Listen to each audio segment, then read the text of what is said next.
Estamos estudiando este tiempo, hermanos, el Evangelio de Lucas. Y el Evangelio de Lucas, hermano, al igual que toda la Biblia, nos muestra el carácter de Dios. Amén. Toda la Biblia, hermanos, toda la Escritura ha sido inspirada por Dios. Amén. A ver, repita conmigo. Toda la Escritura ha sido inspirada por Dios. Entonces, hermanos, todas las narraciones que nosotros veamos, todo lo que nosotros podemos encontrar en las cartas que están escritas, sea de Pablo, sea de Pedro, todas estas cartas, hermanos, cartas pastorales, nos hablan, hermanos, y nos hablan del carácter de Dios. Nosotros vamos a encontrar en los pasajes de la Biblia que Dios se revela de una manera en especial. Y así haya pasajes, hermanos, en los que nosotros no podamos encontrar cómo ese pasaje aplica a la verdad de Jesucristo. Nosotros vamos a ver durante toda la Biblia que la Biblia nos habla del carácter de Dios. Dios se ha revelado de una manera especial a través de su palabra. Dios se ha revelado de una manera general a través de la creación, ¿no es cierto? Nosotros podemos ver de Dios, podemos conocer de Dios a través de la creación. Vemos los inmensos mares, vemos los árboles, vemos la cantidad de insectos, la cantidad de animales, los animales acuáticos que no se han descubierto hasta ahora, que están en lo más profundo. Dios tiene el control de todo y nosotros podemos conocer a Dios mediante su creación. Pero Dios se ha revelado, Él ha querido mostrarse, hermanos, de una manera especial por medio de su palabra. Entonces, nosotros en su palabra, hermanos, vamos a encontrar la verdad de Dios, vamos a encontrar su voluntad, vamos a encontrar la provisión que Él tiene de salvación, vamos a encontrar, hermanos, qué Dios tiene para la humanidad a través de la palabra. Amén. Antes de enfocarnos en la narración que hoy nos toca, el Salmo 119, por ejemplo, habla acerca de la palabra y dice que la palabra es el testimonio de Jehová. El testimonio, hermanos, es algo que Dios ha revelado para que la gente pueda conocerla. Entonces, el Salmo 19, perdón, es un salmo que revela que este testimonio que nosotros tenemos acá en nuestras manos es el testimonio. O sea que Dios lo ha escrito, Dios se ha revelado a través de esta palabra. Pero abra conmigo el Evangelio de Juan, el capítulo 5, versículo 39, antes de entrar a nuestro tema. Juan capítulo 5, versículo 39, dice así: escudriñad las Escrituras, porque a vosotros os parece que en ellas tenéis vida eterna, y ellas son las que dan testimonio de mí. Entonces, hermanos, nosotros podemos ver que en el Antiguo Testamento las Escrituras, lo que se tenía revelado hasta ese momento, ellos decían, esta es la palabra de Dios, esto es lo que Dios ha dicho, esto es de la manera en que Dios se ha mostrado. Y ahora nosotros podemos ver en el Nuevo Testamento hablando, Jesús está hablando y dice, escudriñen esta palabra. ¿Y qué es escudriñar? Escudriñar es buscar, pero con mucha diligencia. No es la buscada, por ejemplo, que a veces los jóvenes, o en muchas ocasiones hasta los varones, tenemos esa, digamos, mala costumbre de buscar las cosas superficialmente. ¿No es cierto? ¿Y qué hacemos inmediatamente? No encontramos algo. ¿A quién le preguntamos? ¿A quién? ¿Y la mamá qué le dice? Si encuentro, ¿qué te hago? ¿Por qué? Porque tenemos a veces la mala costumbre de buscar las cosas solamente por encima. ¿Y dónde había estado? Levantando algo, ¿no? Abajo o en otro cajón, o quizás un poco más adentro. Y a veces tenemos esa mala costumbre. Entonces las mamás, no sé, por un don maravilloso de Dios, tienen ese carácter de poder saber dónde está exactamente todo. Pero un trabajo, hermanos, que a nosotros nos cuesta más escudriñar, buscar, remover las cosas para poder encontrar algo. Entonces Jesús está diciendo ahora en la Biblia, escudriñen la palabra. La verdad de Dios, hermanos, Dios lo ha revelado y está claramente visible. Pero hay muchos aspectos del Evangelio, muchos aspectos del carácter de Dios, muchos aspectos de la doctrina que requieren, hermanos, que nosotros podamos estudiarlo diligentemente. Hay muchos pasajes de la Biblia que requieren un estudio diligente, y por eso la Biblia dice, por eso el Señor dice, escudriñen, busquen, estudien. Y eso, hermanos, toma un trabajo. Cada uno de nosotros, los jóvenes ahora, por ejemplo, están ellos en el colegio y ellos están estudiando y hay un esfuerzo. Ellos sistematizan su estudio de alguna manera. En un tiempo están con matemáticas, qué sé yo, con química, y van avanzando poco a poco. Ellos empiezan, ya me he olvidado de química absolutamente todo. ¿Con qué se empieza química? ¿Con la tabla de valencias? ¿No? Con la tabla de valencias se empieza. Y luego, ¿cómo sigue? Deshacen metales, no metales, luego química orgánica, ya empieza a complicarse un poco más, ¿no es cierto?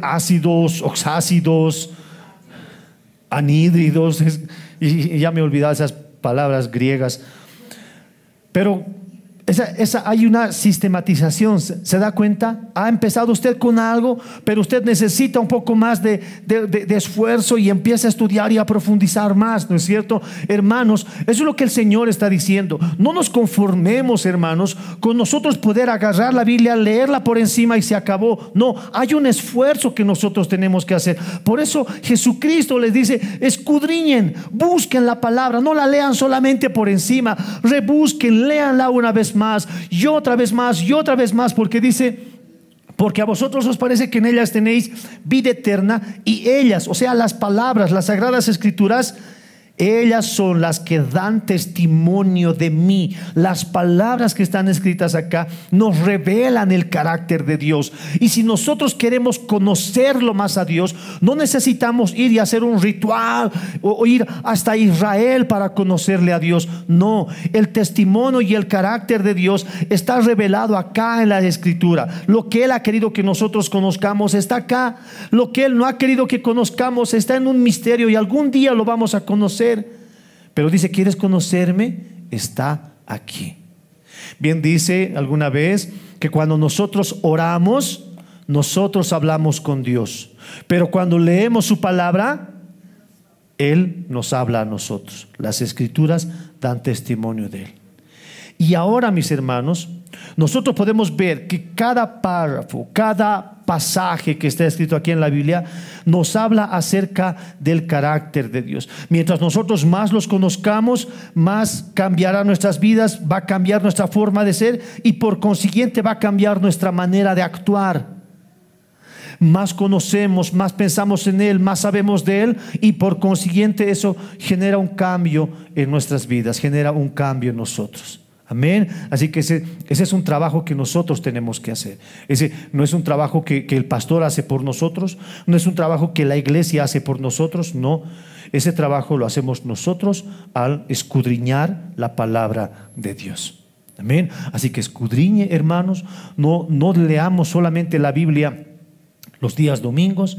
Tómese usted en su tiempo devocional, busque, escudriñe la palabra, porque esto nosotros encontramos que este es el testimonio de Jehová. Amén, de Dios. Bien, dicho esto, hermanos, vamos a abrir nuestra Biblia ahora en el Evangelio de Lucas. Vamos a abrir en el Evangelio de Lucas y vamos a ver de qué manera Dios se está mostrando o revelando, mostrando su carácter en un acontecimiento que para muchos pasa desapercibido. Y este acontecimiento es el nacimiento de Juan el Bautista. He titulado a este sermón, Dios cumple sus promesas. Bien, nosotros tenemos en nuestras Biblias un título que dice el nacimiento de Juan el Bautista, porque ahora Lucas va a narrarnos cómo ha nacido Juan el Bautista. Bien, hasta acá recordemos un poco. ¿Quién había anunciado el nacimiento de Juan el Bautista? ¿Quién? ¿Quién había anunciado el nacimiento de Juan el Bautista? Gabriel, ¿no? ¿A quién le había anunciado? A Zacarías. Muy bien. ¿Qué más tenemos que recordar? ¿Perdón? ¿Se quedó mudo? ¿Quién? ¿El ángel? ¿No? Zacarías se quedó mudo. ¿No? Se quedó mudo por la incredulidad que en algún momento tenía, ¿no es cierto?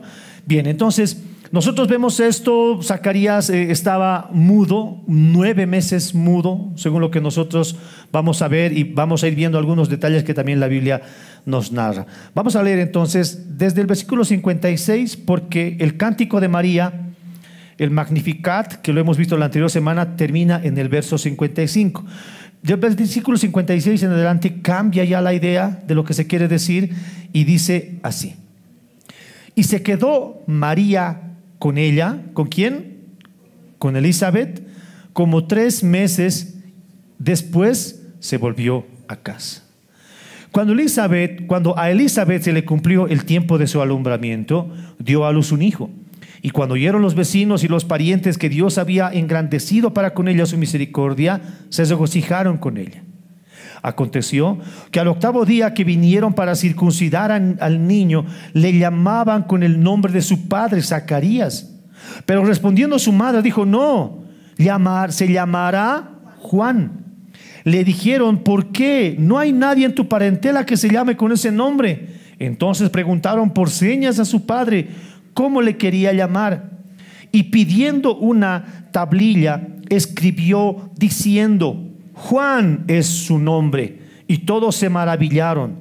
Al momento fue abierta su boca y suelta su lengua, y habló bendiciendo a Dios, y se llenaron de temor todos sus vecinos, y en todas las montañas de Judea se divulgaban todas estas cosas, y todos los que oían las guardaban en su corazón, diciendo: ¿quién pues será este niño? Y la mano del Señor estaba con él. Palabra de Dios. Oremos un momento, hermanos. Amado Padre, en el nombre de Jesús, en esta mañana, Señor, queremos pedir, Dios amado, tu bendición. A la hora de nosotros, Señor amado, poder escudriñar tu palabra, te pedimos, amado Dios, que sea tu Espíritu Santo quien pueda guiarnos, Señor, en esta enseñanza. Padre, que sea tu palabra fiel y verdadera, Señor amado, llegando a nuestros corazones. Oramos, Señor amado, que tu palabra no sea debilitada, Señor amado, por la voz de un hombre. Señor amado, te pedimos que tu palabra sea revelada en nuestros corazones. Que tu Espíritu, Señor, pueda hacer que nosotros podamos comprender cuál es tu carácter, cuál es tu voluntad, Señor amado, y cuáles son tus atributos, y qué es lo que tú nos quieres enseñar, Señor, con esta narración de Lucas. En el nombre de Jesús oramos, Señor amado, pedimos que tu Espíritu, Señor, pueda hablar, guiar a cada uno de nosotros. En el nombre de Jesús oramos, y todos juntos decimos amén, amén y amén. Bien, hermanos, en una división natural que la Biblia nos muestra, ustedes saben que la Biblia está dividida por capítulos y versículos. No siempre los capítulos y los versículos nos ayudan a poder dividir para un estudio. Amén.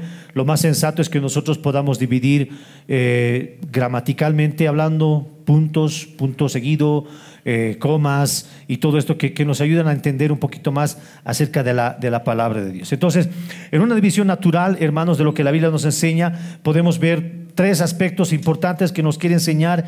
Y la primera, hermanos, está en este aspecto cuando Elizabeth estaba ya realmente llegando a la promesa de Dios. Acá nosotros vemos el cumplimiento de una promesa. Y lo primero que nosotros podemos ver es que María, al ir a visitar a su parienta Elizabeth, prima, dicen algunos, se quedó aproximadamente, dice aproximadamente, no dice exactamente, 3 meses. Como 3 meses se había quedado con ella. Pero sí, la Biblia nos muestra que María no estaba presente en el alumbramiento de Juan el Bautista.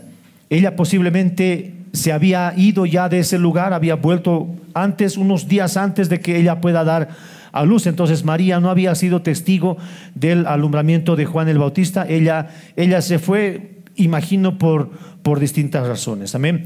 Pero la Biblia menciona que cuando a Elizabeth se le cumplió el tiempo de su alumbramiento, dio a luz un hijo. Y cuando oyeron los vecinos y parientes que Dios se había engrandecido para con ella en misericordia, toda la gente se regocijó con ella.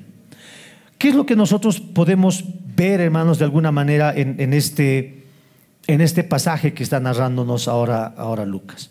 Lo primero, hermanos, es que el mensaje que había traído el ángel Gabriel, diciéndole a Zacarías que él iba a tener un hijo a pesar de su avanzada edad y a pesar de la esterilidad que ellos tenían.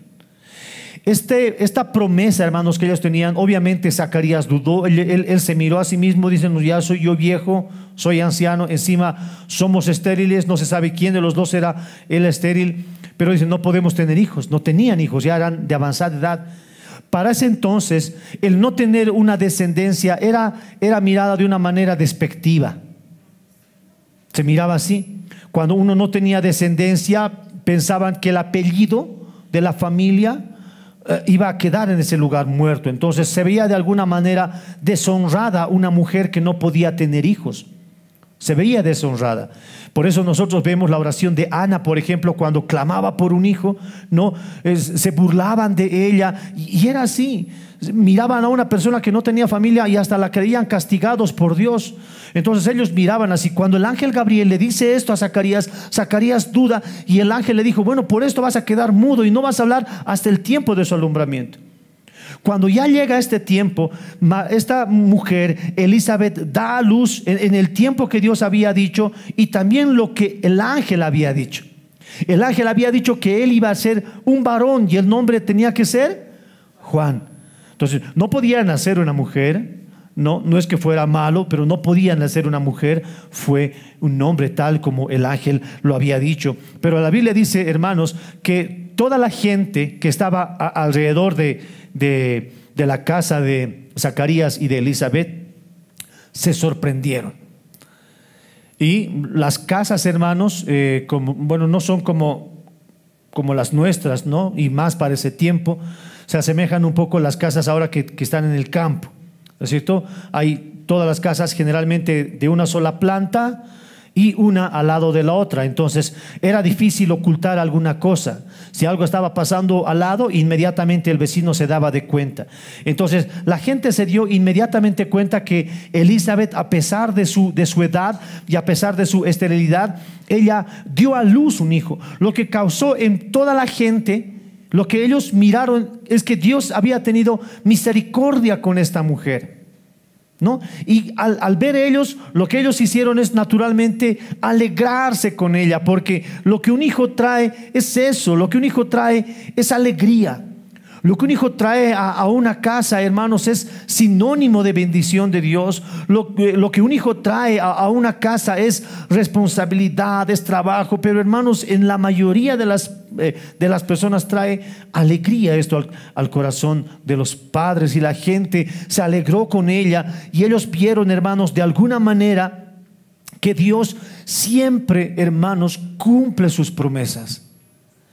Todas las promesas, hermanos, que Dios la ha afirmado, Dios lo va a cumplir. Y eso es algo que tiene que estar presente en nuestra mente y en nuestro corazón. Esto que el ángel había dicho a Elizabeth, a Zacarías, perdón, que iba a tener un hijo, hermanos, eso estaba profetizado ya. En algún momento Isaías dijo: voz del que clama en el desierto, preparen el camino. Entonces tenía que venir un hombre que sea el precursor, el que tenía que estar delante de Jesús, abriendo el camino, preparando el camino. Y en un momento tenía que menguar para que pueda nacer Cristo, para que Cristo pueda ser mayor. Proféticamente estaba dicho que tenía que venir un hombre así. Lo que inmediatamente empezó a dar cuenta es que si el precursor ya estaba en camino, el precursor ya había nacido, entonces era inminente la llegada del Mesías. Eso es lo que el pueblo estaba esperando. El pueblo veía y ellos esperaban a un Salvador. Ellos esperaban a alguien que pueda librarlos. Entonces ellos miraban en el alumbramiento de Juan el Bautista, más adelante lo vamos a ver, un temor reverente. Dijo: ya está acá el precursor, está acá el profeta anunciado por Dios, está acá. Y eso causaba en ellos una gran alegría. Mis hermanos, tiene que ser para nosotros un motivo de alegría el esperar las promesas de Dios. Ahora, sí tenemos que, hermanos, hacer una pequeña diferencia en esto. A veces nosotros podemos considerar promesa de Dios a una idea que nosotros hayamos concebido. Por ejemplo, nosotros podemos pensar que Dios me ha prometido que yo voy a tener una casa, ¿no es cierto? Entonces uno puede pensar, ay, Dios me ha prometido una casa. Nosotros podemos tener una idea, nosotros podemos querer algo, pero no hay algo, o de qué manera te ha dicho que te va a dar una casa. Puede que hayan personas o pastores que te digan, bueno, Dios te va a dar, y tú te lo has agarrado como promesa. Tenemos que hacer una diferencia, hermanos, entre lo que nosotros creemos que es una promesa y lo que realmente es una promesa de Dios. Lo que realmente es una promesa de Dios está escrita en su palabra. Eso realmente es promesa de Dios. Lo demás, hermanos, que nosotros podamos querer o anhelar es nuestra esperanza, es nuestro anhelo, hasta es nuestra fe. Nosotros podemos querer en algún momento tener una casa, podemos querer tener un trabajo fijo, podemos querer estar llenos de salud. No, ese es nuestro deseo. Pero una promesa de Dios está literalmente escrita en la palabra de Dios. Y literalmente escrita en la palabra de Dios está nuestra salvación, está la resurrección de los muertos, está la vida eterna para todos los que creen en Él. Literalmente escrita. Esa es una promesa de Dios. Y cuando Dios promete algo, hermanos, Dios cumple. Y en parte es algo que nosotros tenemos que aprender, que cuando nosotros, hermanos, hacemos un compromiso con Dios, un compromiso entre nosotros como hombres, hermano, uno tiene que cumplir. Los compromisos se cumplen. Las promesas en Él, las promesas en Dios son en Él sí y en Él amén. Pero hermanos, nosotros tenemos que saber como creyentes empeñar nuestra palabra. Y si nosotros vamos a empeñar nuestra palabra y vamos a decir sí en algo, entonces ese mi sí que yo he dicho, esa mi promesa que yo he hecho, hermanos, tengo que cumplirla, o al menos hacer todo lo posible por cumplir. Por eso, hermanos, no debemos prometer cosas que no están a nuestro alcance. Yo sé que a veces cuando uno se enamora puede prometer a la futura o al futuro el cielo y las estrellas, pero no está en su alcance dar el cielo y las estrellas. Pueden prometerles a sus hijos, darles, hijo, yo te voy a dar una casa, pero no está en tu poder darle una casa. Lo que puedes prometerle a tus hijos es lo que está a tu alcance. Puedes prometerle que te vas a esforzar, puedes prometerle que vas a hacer lo posible, puedes prometerle que vas a estar, pero hermano, si nosotros empeñamos nuestra palabra en algo, tenemos que cumplirla. Ese es el carácter de Dios. Dios cumple lo que Él promete, y nosotros como sus hijos, hermanos, tenemos que imitar eso. Y si vamos a empeñar nuestra palabra en algo, entonces tenemos que procurar cumplirla. Por eso es que no tenemos que prometer deliberadamente o emocionalmente. Emocionalmente uno puede prometer rápido cualquier cosa, ¿no es cierto?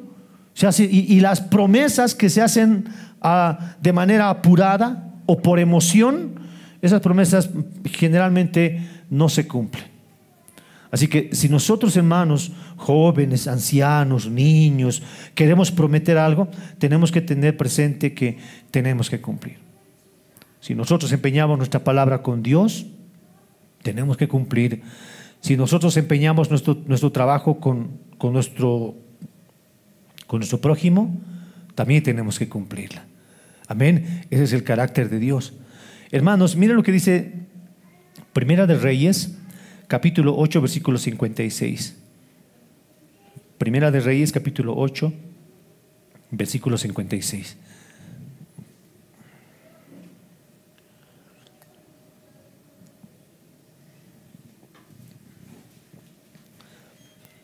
Bendito sea Jehová, que ha dado paz a su pueblo Israel, conforme a todo lo que él había dicho. Ninguna palabra de todas sus promesas que expresó por Moisés su siervo ha fallado. Entonces, nosotros acá vemos, hermanos, una afirmación, y acá nosotros vemos un tipo de alabanza, y dice: bendigamos a Jehová, bendito es el Señor, porque conforme a todo lo que él ha dicho, todo lo que él ha hablado por medio de su siervo Moisés, ninguna ha fallado. La palabra del Señor, hermanos, se cumple. La palabra del Señor, hermanos, si él ha dicho algo, él lo va a hacer. Hebreos capítulo 10, versículo 23 también lo afirma. Dice así: mantengámonos firmes sin fluctuar la profesión de nuestra esperanza, porque fiel es el que la prometió. Entonces, mantengámonos firmes, hermanos, y acá está en un contexto de salvación. Mantengámonos firmes sin fluctuar, porque si Dios ha dicho algo, Él es fiel. Él ha prometido algo y Dios lo va a cumplir. Amén. Así que mantengámonos firmes. Mire, hermanos, que en la Biblia podemos encontrar un montón, hermanos, de pasajes bíblicos que nos hablan acerca de cómo Dios cumple sus promesas. Dios cumple todo lo que Él ha dicho. Y esto para nosotros, hermanos, tiene que ser un motivo de esperanza. Dios cumple sus promesas. La esperanza. ¿Cuánto tenemos esperanza de que Él va a venir por su pueblo en algún momento? Eso es algo que tiene que animar nuestro corazón. Esas esperanzas que están escritas en la Biblia, esas esperanzas que si el Señor ha dicho que el familiar que ha muerto, que ha descansado en el Señor, en el día de la resurrección va a salir, es porque va a salir, aunque parezca difícil de entender, aunque parezca imposible de entender. Pero pastor, ha muerto en una explosión. Dios sabrá cómo. Pero pastor, ya ha muerto hace 100 años, ya debe estar comido por los gusanos. Dios sabrá cómo. Pero si Dios ha dicho que los muertos en Cristo resucitarán primero, Dios lo va a hacer. Dios lo va a hacer. Y esto tiene que ser para nosotros un motivo de esperanza. Mantengámonos firmes en la esperanza sin fluctuar, porque si Dios ha dicho que haga, que Él lo va a hacer, Él lo va a hacer. ¿Sabemos cómo? No, pero Dios lo va a hacer. Dios cumple sus promesas. Al hermano que está a su lado, dígale: hermano, Dios cumple su promesa. Dile: hermano, Dios cumple. Dios cumple. Dios cumple. Él cumple sus promesas.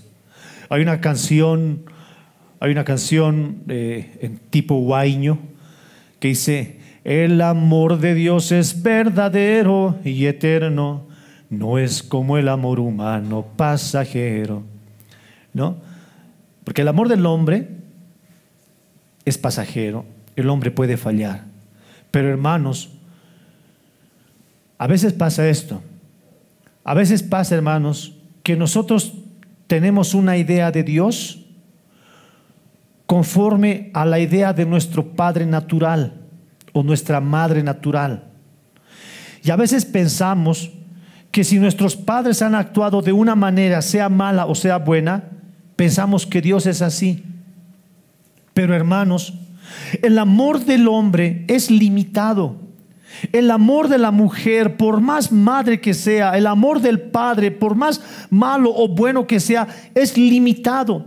Y no tenemos que pensar, hermanos, que el amor de Dios es igual al de nuestros padres, por más cariñosos que sean. Gloria a Dios por los padres cariñosos, por las madres cariñosas que están mostrando de alguna manera el amor de Dios. Pero hermanos, su amor es limitado. Y hasta las promesas que ellos nos puedan hacer, hermanos, puede que fallen, porque somos humanos. Podemos fallar a nuestros hijos. Pero hermanos, el amor de Dios no es como el amor de nuestros padres. ¿Acaso no está escrito: si tu padre y si tu madre te dejaren, con todo esto, ¿quién te va a recoger? Jehová te recogerá. Y acá está afirmando que el amor que un hombre haga, por más buena intención que tenga de cumplir sus promesas, puede fallar. Nosotros podemos prometerle a nuestros hijos: hijo, yo voy a estar contigo en todo el tiempo, en las buenas y en las malas. Pero por más buena intención que tengamos, puede que eso en algún momento no se cumpla. Pero Dios no es así. Si Dios ha dicho algo, Dios lo va a cumplir. No ha fallado ninguna de sus palabras. Y esto tiene que causarnos a nosotros esperanza. Una vez más, diga conmigo: Dios nunca falla. Esta mujer había dado a luz en su vejez, estéril, y toda la gente se sorprendió con ella. Mire, o sea, no quiero ser morboso ni especular bastante, pero ¿qué si nosotros vemos a una mujer aquí en nuestra iglesia? ¿Quién será la más anciana? aparezca con un bebé. ¡Wow! ¿Cómo? Porque naturalmente es más difícil, tiene muchos más riesgos, ¿no es cierto? Y nos puede causar a nosotros asombro. Imagine más a una mujer estéril. Toda la gente la conocía y decía, nunca tienen hijo, pero en su vejez, en la vejez de estos, tuvieron un hijo. Y la gente, ¿qué hizo? No, la gente se alegró con ella. La gente se alegró, hermanos. Los verdaderos amigos que nosotros podemos tener a nuestro lado son aquellas personas que se alegran de nuestros triunfos, que se alegran de nuestras victorias. La gente que de repente juzga y mire, hay personas que cuando alguien se compra algo, eso no es nada, de mí es más lindo, ¿no? ¿Ha visto usted a Kiko? Muchos tienen una actitud del hermano Kiko. Sacas tu pelota y ¿qué hace Kiko? Va a sacar una pelota muchísimo más grande. Y a veces nosotros somos así. A veces alguien se compra, chino es. No, hermanos, uno tiene que alegrarse con los que se alegran. Por más insípido que parezca, aunque chinito se haya comprado, aguárdeselo chino un rato, guárdeselo, tápese la boca y diga, qué bien, hermano, me alegro por ti, me alegra por ti que te hayas comprado una casa, gloria a Dios. No decir, qué agacho pues, al banco debe de ver. Hermano, alegrémonos. Esta mujer se alegró con la gente, se alegró con ella, alumbró, mostró su hijo y toda la gente se alegró con ella. Alegrémonos, hermanos. Para eso es la comunidad de fe, para alegrarnos por nuestras victorias y llorar con nuestras tristezas. Eso aprendemos en iglesia. Y a mí me gusta particularmente acá la congregación cuando nos alegramos, cuando es el cumpleaños de alguien, o de repente oramos y estamos llorando y estamos preocupados cuando alguien está enfermo o el hijo de tal persona está mal y todos nosotros estamos llamando constante cómo está y ya está bien y cómo está, y cuando nos dicen ya está bien, ha salido del hospital, todos nos alegramos, porque eso es lo que hace la comunidad de fe. Nos alegramos con los que se alegran y lloramos con los que lloran. Amén. Eso nos enseña, hermanos, el poder estar reunidos en la comunidad. Pero la Biblia dice, hermanos, que una vez que esta mujer había concebido, había dado a luz, ellos tenían que ir a cumplir el ritual. Estamos hablando aún, hermanos, del antiguo pacto, antes de la cruz. Entonces, ¿qué ritual tenían que cumplir ellos? Ellos tenían que ir al ritual de la circuncisión. Leamos el versículo, no sé qué versículo es. Aconteció, dice la Biblia, creo que es el 59. Aconteció que al octavo día vinieron para circuncidar al niño y le llamaban con el nombre de su padre Zacarías. Pero respondiendo su madre dijo, no, se llamará Juan. Le dijeron, ¿por qué? No hay nadie en tu parentela que se llame con ese nombre. Entonces preguntaron por señas a su padre cómo le quería llamar, y pidiendo una tablilla escribió diciendo, Juan es su nombre, y todos se maravillaron. Bueno, en la costumbre judía, ellos tenían una ceremonia que se llamaba la circuncisión, que era cortarle parte del prepucio a los niños al octavo día. ¿Por qué al octavo día? Porque hasta el séptimo día se creía que la mujer tenía que pasar por una especie de purificación acerca del trabajo que ella sufría. Entonces, pasado el séptimo día, ya la mujer estaba purificada y podían ir con la familia, con el templo, a llevarles a la circuncisión. ¿Qué hacía la circuncisión? De alguna manera, hermanos, la circuncisión era una señal externa del pacto con Dios y era el ritual que hacía oficial la entrada de ese niño al pueblo de Dios. Era un ritual que hacía oficial la entrada del niño al pueblo escogido de Dios. Eso es, hermanos, la circuncisión. Hoy nosotros, hermanos, no practicamos una circuncisión. Hoy la Biblia dice que nosotros tenemos que tener circuncidado el corazón. El corazón. Nosotros lo hemos visto en Colosenses, por ejemplo, que estamos estudiando en las noches, que aunque haya gente que te diga que tienes que circuncidarte, que tienes que hacer esta ceremonia, no, hermanos, todos son tipos de Jesucristo. En Jesucristo se ha cumplido todo, pero hasta ese momento ellos tenían que cumplir esos rituales y cumplieron con Juan el Bautista, lo llevaron. Pero hermanos, lo que ellos empezaron a hacer es llamar a Juan con el nombre de su padre Zacarías. Dada la costumbre de ese entonces, se solía llamar al primer hijo, al primogénito, se lo llamaba como el papá o como el abuelo. Entonces ellos automáticamente pensaron, su primer hijo, Zacarías, pues no, si se llamaba Zacarías, su primer hijo, Zacarías, ¿no? Y aún nosotros tenemos esa costumbre, llamamos muchas veces a nuestros hijos con nuestro nombre, el nombre del abuelo, ¿no? Aunque se ha desvirtuado mucho. Hoy día le llaman a su hijo Messi, ¿no? Cristiano Ronaldo, que no, Maluma le ponen a su hijo. A ver, ¿qué nombres más les ponen a su hijo, hermanos? He escuchado, no sé, en Cochabamba, unos nombres raros que les ponen a su hijo, ¿no? Yasmani Duk les ponen, un futbolista, nombres de artistas, hermanos, nombres de cosas que se ha desvirtuado, pero se tenía la costumbre en ese momento de poner al primogénito o el nombre del papá o el nombre del abuelo. Entonces, como lo estaban llevando a circuncidar, toda la gente le decía, aquí está el Zacarías, y la mujer Elizabeth dijo, no, él se va a llamar Juan. Y por eso la gente pregunta, pero él no se llama Juan, él se llama Zacarías. Ninguno de tu parentela se llama Juan. Él tiene que llamarse Zacarías. Entonces le preguntan a Zacarías, pero le preguntan con señas. Ahora nosotros tenemos que preguntar, ¿era sordo o también era mudo? ¿Era mudo o también era sordo?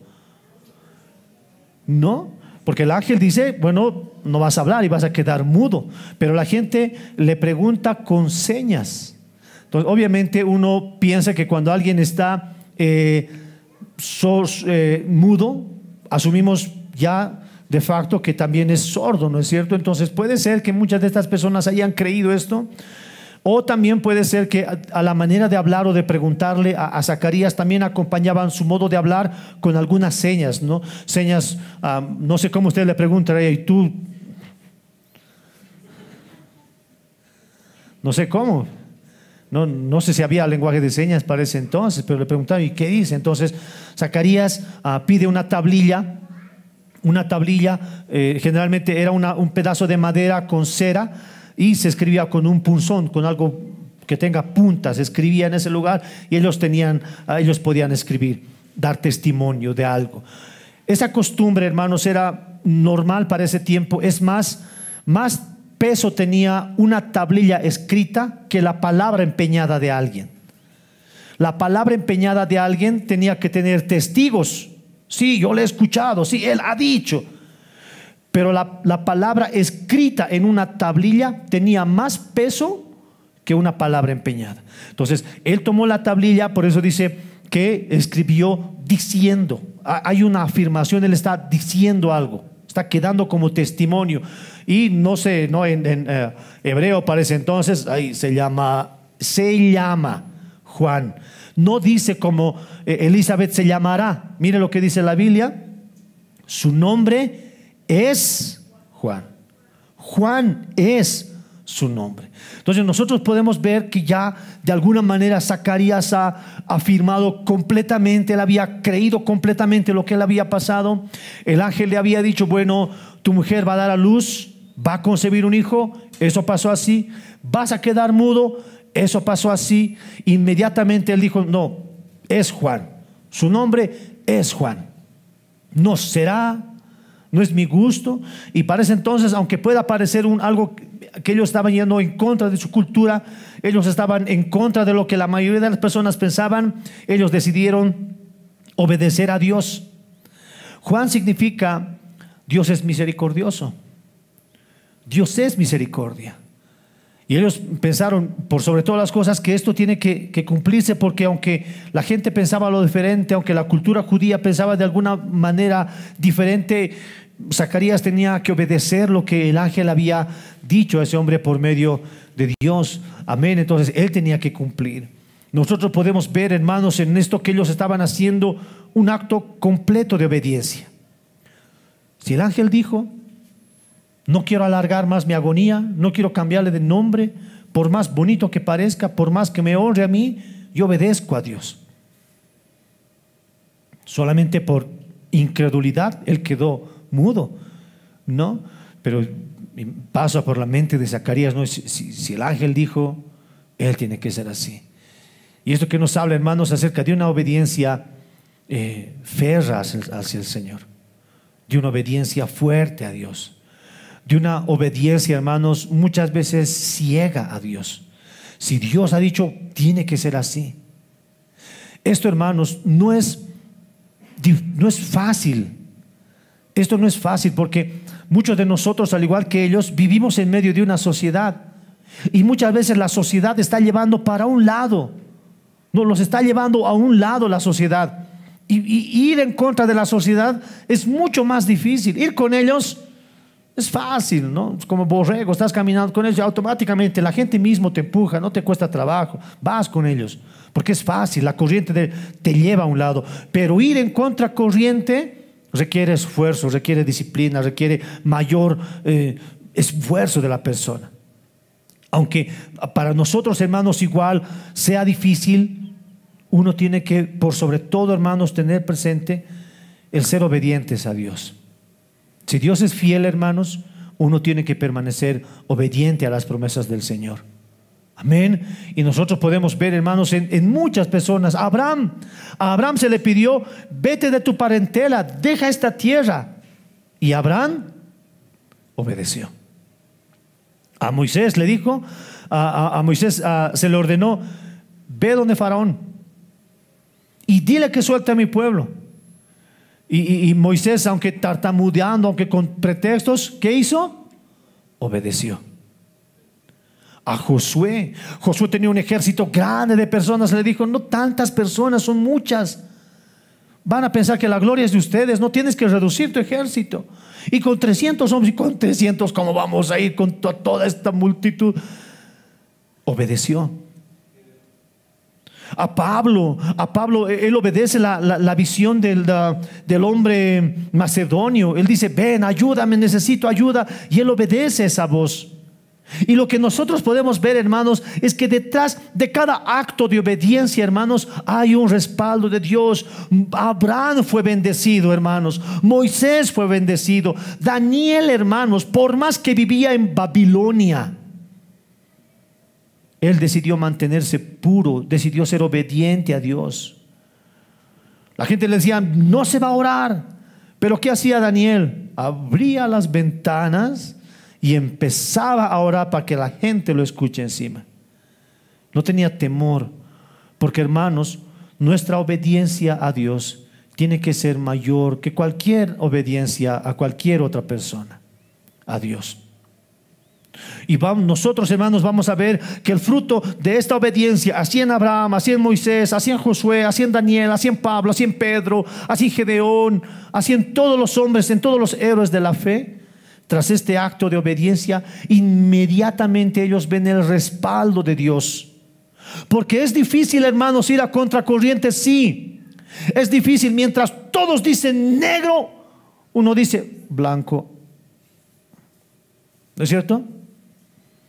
Hoy día, hermanos, luchar por la familia, luchar por una sexualidad como Dios ha dicho, es anormal en este tiempo. Hoy día todo es con con inclusión, con esto, con otro, todo el mundo. Pero, hermanos, tiene que levantarse la voz de protesta que diga: no, Dios no dice así. Y aunque sea difícil, uno tiene que permanecer obediente a Dios. Y tras todos estos actos de obediencia, siempre está el respaldo de Dios. nunca Dios va a desamparar a su pueblo. Si Dios ha dicho algo, uno se mantiene firme en obediencia, inmediatamente se ve el respaldo de Dios para con nosotros. Por eso dice inmediatamente, vuelva a su Biblia, al momento, dice la Biblia, al momento le fue abierta su boca. Mire, dice, al momento le fue abierta su boca y suelta su lengua, y habló bendiciendo a Dios, ¿no? ¿Qué dice nuevamente el 64? Lea conmigo. Al momento. ¿En qué momento? No, ¿cuándo? ¿Cuándo nació? ¿Cuándo? Cuando escribió, cuando afirmó, cuando selló, dijo: su nombre es Juan. Él al momento, al instante, ¿cómo quiere que le diga? Sopucho, al cacho, ese rato, ese momento, hermanos, la Biblia dice: al momento le fue abierta su boca y suelta su lengua, por si dudan. Y habló diciendo a Dios, habló bendiciendo a Dios. Y se llenaron todos de temor, todos sus vecinos, y en todas las montañas de Judea se divulgaban estas cosas. Y todos los que oían las guardaban en su corazón, diciendo: ¿quién pues es este niño? Y la mano del Señor estaba con él. Amén.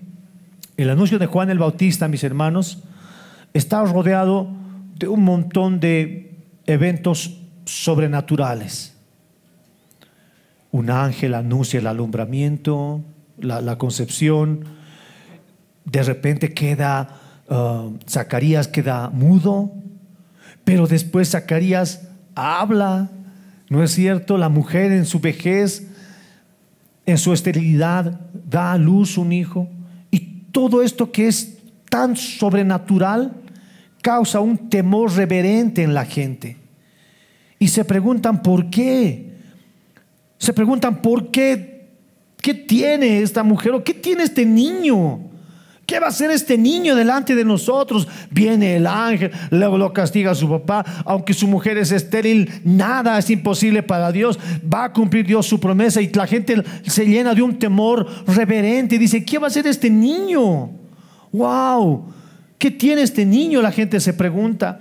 Hermanos, nosotros vamos a ver constantemente que este temor que ellos tenían era un temor que luego empezó a divulgarse por la gente. Acontecimientos completamente sobrenaturales, acontecimientos que llenaban de temor a la gente, pero la gente empezó a transmitir, ¿no es cierto?, las redes sociales de ese momento, hablarlo, y lo pasaban de boca a boca. ¿Cómo serían nuestros tiempos? Una selfie, ¿no?, con el bebé, o con Zacarías hablando, un TikTok. Se divulgaba, se pasaba, pero hermanos, no se divulgaba y digo: ah, qué bonito. No, hermanos, se divulgaba, y como en nuestros tiempos la gente le daba: mi corazón me lo gusta y lo comparto. Entonces la gente miraba y decía: ¿cómo ha podido pasar esto? Entonces esa persona recibía el mensaje, se iba donde otra persona y también le contaba: así pasó. Y luego el ángel, y luego Zacarías quedó mudo, y luego empezó a hablar, y el niño. Pero esto lo guardaban en su corazón, dice. No era solamente un pasar de boca, hablarlo nada más, no, sino que hablaban y lo atesoraban en su corazón, lo guardaban y se preguntaban: ¿qué va a hacer este niño? Hermanos, era el precursor del Mesías. Era el último profeta.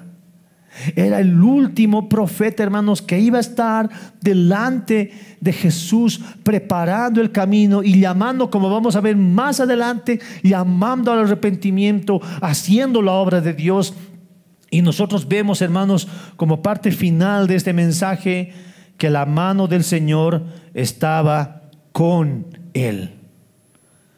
Lucas, el escritor de este evangelio, se encarga de decir que la mano del Señor estaba con él. No tenemos después otra referencia de Lucas de Juan, mejor dicho, ya está Juan después predicando, no sabemos cómo creció, solamente Lucas afirma que la mano del Señor estaba con él. Hermanos, nosotros podemos quizás preguntarnos, ¿no?, cómo ha crecido, qué ha hecho, qué ha vivido. Lo único que tenemos que saber es que Dios estaba con él. Y cuando nosotros vemos a Dios con él, hermanos, nosotros vemos a un Dios soberano. Amén. Nosotros vemos a un Dios que no escatimó en mandar a su ángel mensajero, no escatimó en hacer cosas sobrenaturales, pero lo que nosotros podemos ver, hermanos, mire, que a un Dios eterno, a un Dios soberano, a un Dios lleno de poder que cuida absolutamente todas las cosas, Dios estaba con él. Y esto me habla a mí de un acompañamiento. Dios estaba con él. Dios no es que había ordenado las cosas que pasen y él estaba en algún lugar del cosmos dirigiendo todo. No, Dios estaba con él, su mano estaba con él. Amén, acompañándole. Y es lo mismo que nosotros vemos, hermanos, ahora en nuestras vidas, en la vida del creyente, en la vida del cristiano. Hermanos, nosotros tenemos que estar conscientes es que la mano del Señor, su presencia poderosa, Dios mismo está con nosotros. Es una relación personal de Dios conmigo. Dios, hermanos, está con nosotros. Él es fiel en sus promesas, pero Dios se encarga de hacernos notar su fidelidad. Dios se encarga, Él mueve todas las cosas, nos hace notar su fidelidad. ¿Cómo? Estando Él con nosotros. No dice sobre nosotros, no dice algún lugar de allá nos ha mandado un ángel guardián, dulce compañía, que no nos desampara ni de noche ni de día. No, Él, Dios mismo, está con nosotros. Al hermano que está a su lado, dígale: Dios está con nosotros. Con nosotros. Él está con nosotros. Y aunque nosotros, hermanos, mire, y aunque nosotros pasemos por momentos difíciles, Dios sigue con nosotros. Dios sigue con nosotros. Zacarías quedó mudo, pero eso no quiere decir que Dios lo abandonó. Dios estaba con él. Y acá yo veo la palabra que se cumple. Dios hace la herida y Dios cura la herida. Job lo dijo en algún momento: ¿de Dios vamos a recibir solamente lo bueno? ¿Acaso lo malo no podemos recibir de Dios? Todo lo que nosotros recibimos es de Dios, aún las enfermedades, aún lo que nos pueda pasar, de Dios viene, decía Job. Dios está con nosotros. En los momentos, yo sé que es bonito decirlo, ¿no?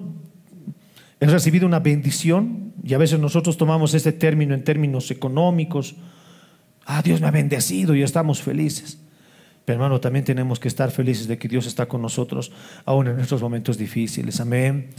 Recordar, hermanos, que aunque hayamos tomado malas decisiones, que aunque hayamos hecho quizás algo inadecuado, que aunque estemos quizás enfermos, que aunque hayamos pecado, hermanos, Dios está con nosotros.